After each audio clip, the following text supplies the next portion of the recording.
The fork hit the tile before she did anything else. I remember that sound so vividly, it still echoes in my ears. It wasn't dramatic, just a light clink, but the kind that makes the room feel suddenly colder. She dropped it because I asked a question I already knew the answer to. I had watched her type the message. Under the table. Half a smile. Her thumb moving faster than usual. She thought I wasn't looking. That I was too distracted twirling spaghetti, still wearing that dumb novelty apron that said, "Pasta la vista, baby." I let her finish the message. I let her hit send. I even waited for her to take a sip of wine. Then I asked it, quiet, controlled, like I was asking if we had more salt. Was that for him? And boom. The fork dropped. That was her first answer. Her second answer? Silence. She stared at me with that mix of confusion and fear people get when their bluff has been called, but they're still trying to bluff harder. Who? That's what she said. Who? She didn't ask, "What are you talking about?" Or, "What do you mean?" She asked who, as if the list was long. I didn't flinch. I had to stay calm. I'd planned this out, memorized it like a script. So I kept my hands on the table and said, "You know, the one you told last Thursday that you missed the way he held your throat." Her face cracked, not like a vase falling off a shelf, more like a frozen lake beginning to split. Subtle, slow, but fatal. The candle between us flickered. Not even joking, it actually flickered. I couldn't have staged it better if I tried. She opened her mouth to speak. Nothing came out. So I leaned back, crossed my arms, and asked, "Did you at least delete the pictures after you sent them? Or do you think he'll be polite enough not to forward them to his wife?" She finally made a sound. Not a gasp, not a word. Just this soft exhale, like the air had been punched out of her stomach. Then she whispered my name. Not out of love, out of fear, because she realized something. I didn't say his name, but I knew it. I knew everything. She didn't speak for a full 20 seconds. I know because I counted. I sat there watching her pupils bounce back and forth like they were searching for an escape route. At one point, her gaze actually landed on the knife block by the stove, just for a second, but it was enough. It wasn't that I thought she'd grab one.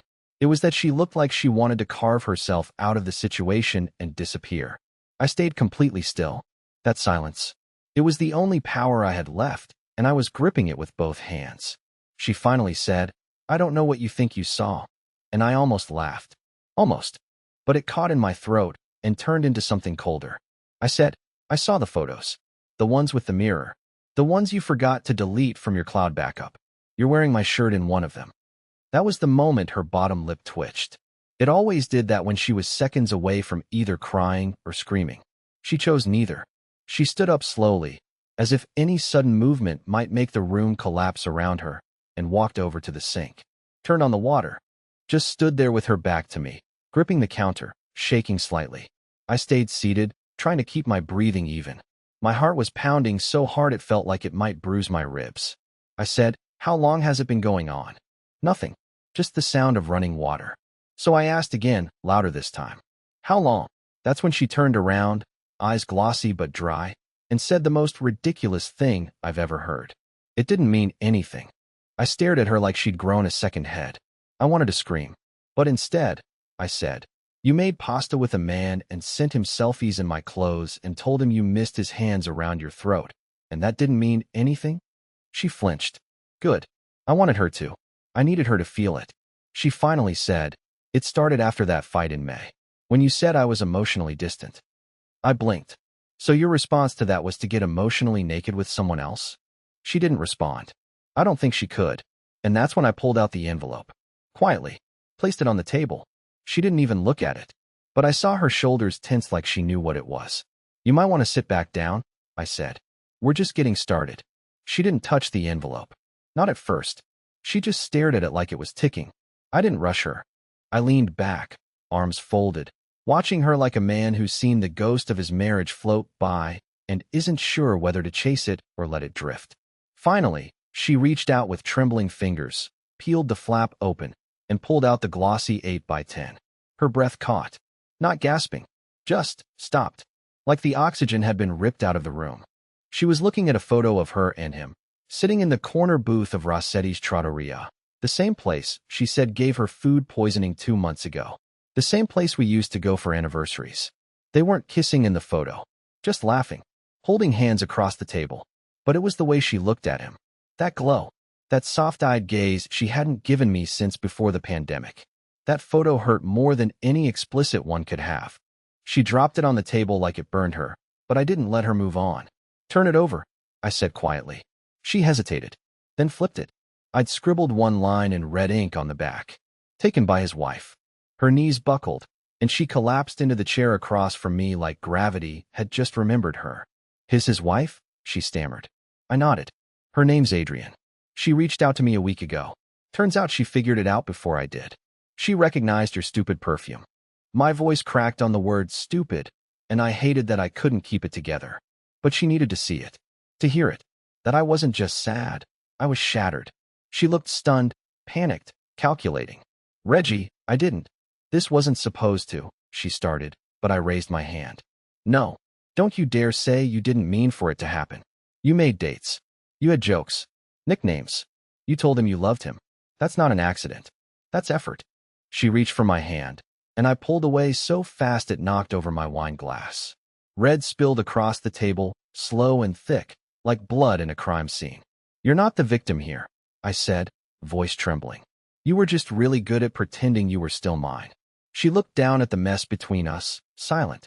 And for the first time in weeks, maybe months, I didn't feel like I was the one begging for answers. I had them now, and I wasn't done yet. The wine soaked into the photo. Red fingerprints bled across her betrayal, and for a second I thought she might cry, but she didn't. She just sat there, staring at the table like she was watching a part of herself drown and had no idea how to save it. I stood up, walked to the cabinet, and pulled out a second envelope. This one was thicker, heavier. When I tossed it in front of her, she flinched like it might explode. "What now?" she muttered, voice barely above a whisper. "Open it," I said, without emotion. "It's a reservation confirmation. 2 nights. Lake Elridge Cabin 4. You told me you were going to your sister's that weekend. You even packed your bag in front of me like a performance." Meanwhile, Adrian sent me screenshots. She found the receipt in her husband's email. "You signed your name on the logbook." Her hand flew to her mouth. Finally, a reaction that wasn't cold detachment or rehearsed remorse. "You weren't supposed to," she started, but I cut her off. "No? Yeah. I wasn't supposed to know. That's the whole theme, isn't it?" My voice broke again, and I hated myself for sounding like a sobbing kid, but I was exhausted from pretending I was strong. I wasn't supposed to know that when you kissed me goodbye, your mind was already halfway to the lake. That you packed that red scarf I bought you for Valentine's Day because he liked how it looked on you. That you came back smelling like pine needles and cheap aftershave and told me it was just candle wax from her weird bathroom. I laughed, not because it was funny, but because I remembered how badly I wanted to believe that lie at the time. I chose to believe it. That was the worst part. She stood up slowly, as if she might argue, defend, spin some fantasy where she was the wounded party, but I kept going. "You're lucky, you know. Adrian wanted to show up at your job. She wanted to send that mirror photo to your boss. I convinced her not to. I said you'd break on your own without that kind of public crucifixion."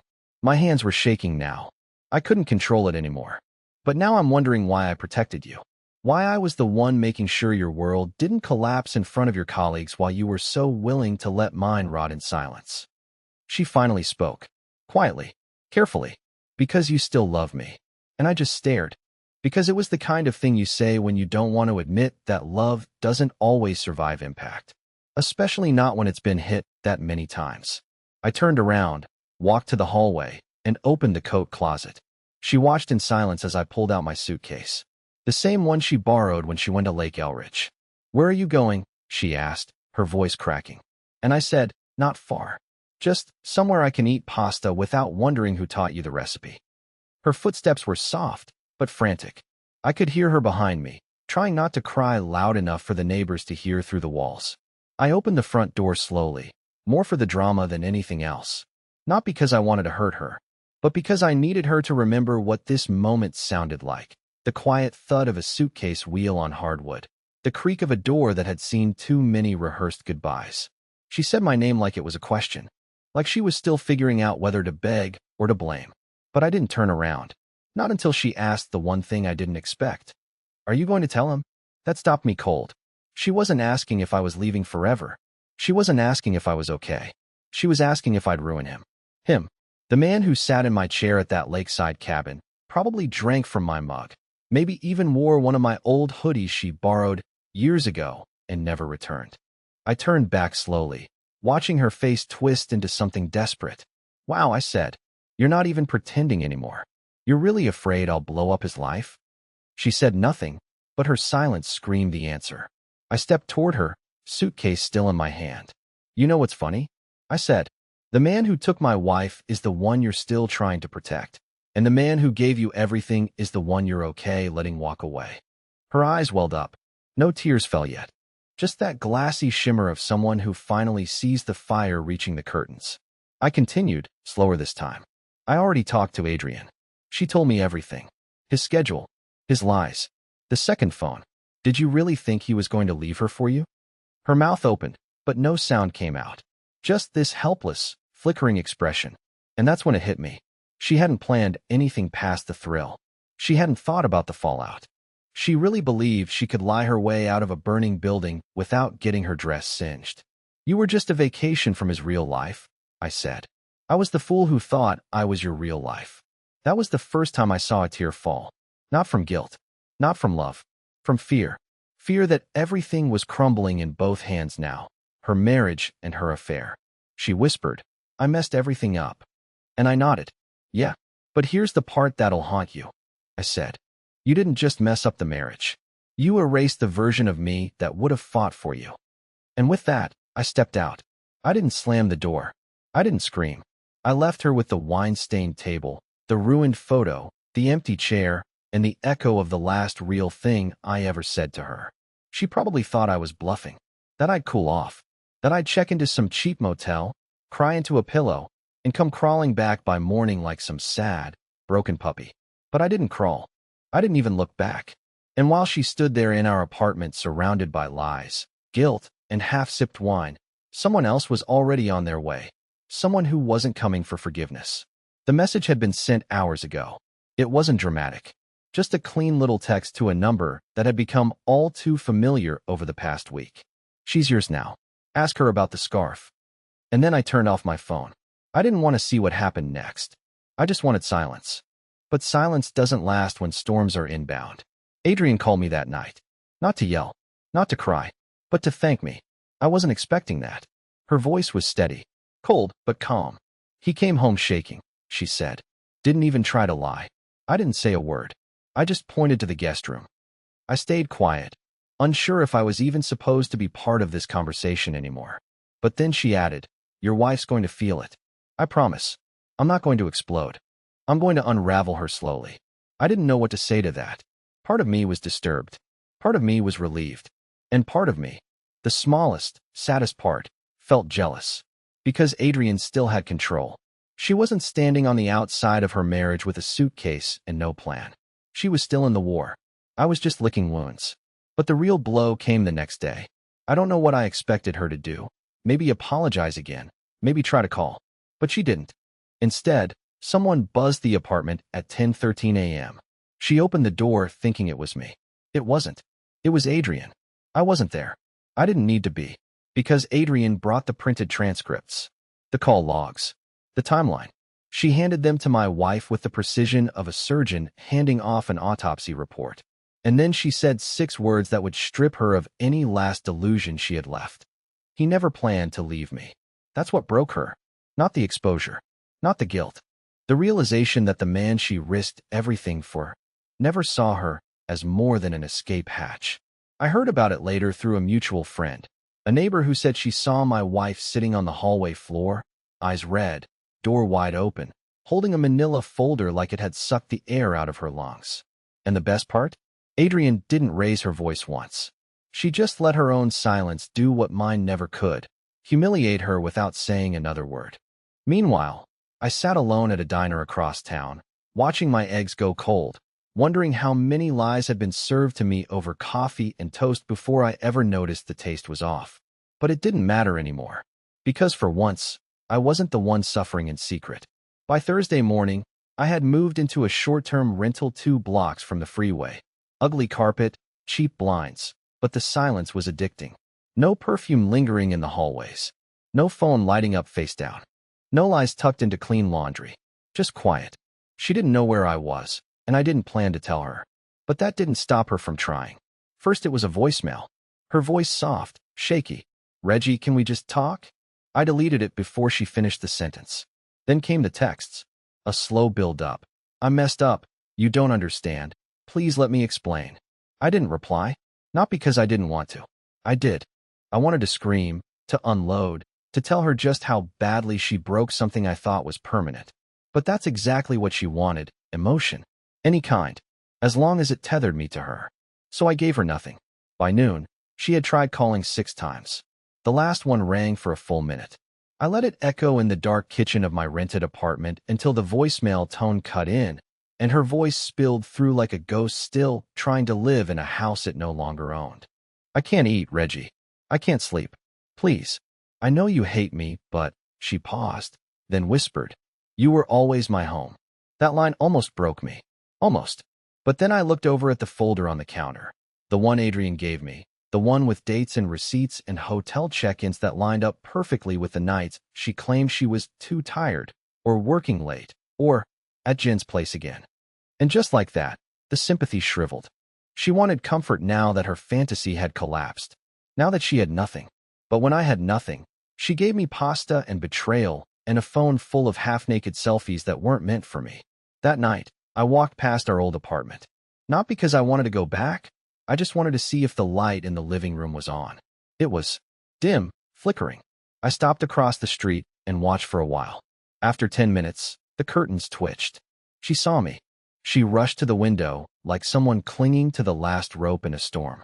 Her mouth moved, but I couldn't hear the words. She waved. I didn't wave back. I just stood there, hands in my pockets, letting her see what she gave away. Then I turned and walked off into the cold. I didn't need revenge. Watching her realize she lost something real, that was enough. At least for now. She showed up at my door 3 days later. No warning. No text. Just a knock I'll never forget. Soft, hesitant, desperate. I didn't answer at first. I stood behind the door, staring at her through the peephole. She looked smaller, paler. Her hair was pulled back like she hadn't washed it in days, and she was wearing one of my old sweatshirts. The green one I stopped wearing when I found it folded in her drawer the week after she got back from her sister's. I finally opened the door. Not because I missed her, but because I needed to see her face one last time, without the mask. She didn't say anything right away. Her eyes filled with tears the moment she saw me, but I didn't move. She held out a wrinkled envelope. "I wrote you a letter," she said. "I've been writing it since Tuesday. Please, just read it." I took it, only because I wanted to. She had spoken enough. It was my turn to listen without interruption. She started crying then, right there in the hallway, shaking as she tried to apologize. I stopped her. "You don't need to say anything else," I said quietly. "This isn't your story anymore." Her lips parted like she wanted to fight that, to pull me back into her narrative, the same way she used to talk her way out of guilt and into another chance. But the silence between us now wasn't hers to fill. I stepped back inside, closed the door gently. I didn't slam it. I didn't shout. I just let it close like a chapter that had finally run out of pages. That night, I did read the letter. It was long, emotional, filled with regrets, memories, fake laughter, and real tears. She said I was the best man she'd ever known. Said she'd give anything to undo it. Said she'd never stop loving me. But the truth was, it wasn't love. Not the kind that lasts. Not the kind that fights for you when it counts. She loved comfort. She loved being adored. But she never loved me enough to stay loyal when it was boring, or hard, or ordinary. So I didn't respond. Instead, I kept packing. Because something had already changed. The night before, after I walked away from her at the window, I met someone. I wasn't looking. It wasn't planned. But sometimes, when you stop searching for healing, it walks quietly into your life wearing a bookstore apron and recommending a novel you forgot existed. Her name was Callie, and we didn't fall in love that night. We just talked. But for the first time in a long time, someone looked me in the eye like I wasn't invisible. Like I wasn't some placeholder husband she was tolerating until the next thrill. And when she laughed at one of my dumb jokes, I didn't wonder if she was texting someone else under the table. That was worth more than any letter. So I moved forward. Slowly. Honestly. One piece at a time. I let go of the woman who lied in whispers and held on to the quiet hope that maybe Just maybe, I wasn't as broken as she made me feel. And you know what? I'm not. I'm rebuilding. I'm still whiny, still awkward, still scared of escalators. But I'm free. And sometimes freedom doesn't come with fireworks. It comes with peace. And pasta. Real pasta. The kind you make from scratch with someone who's still sitting at the table when you look up.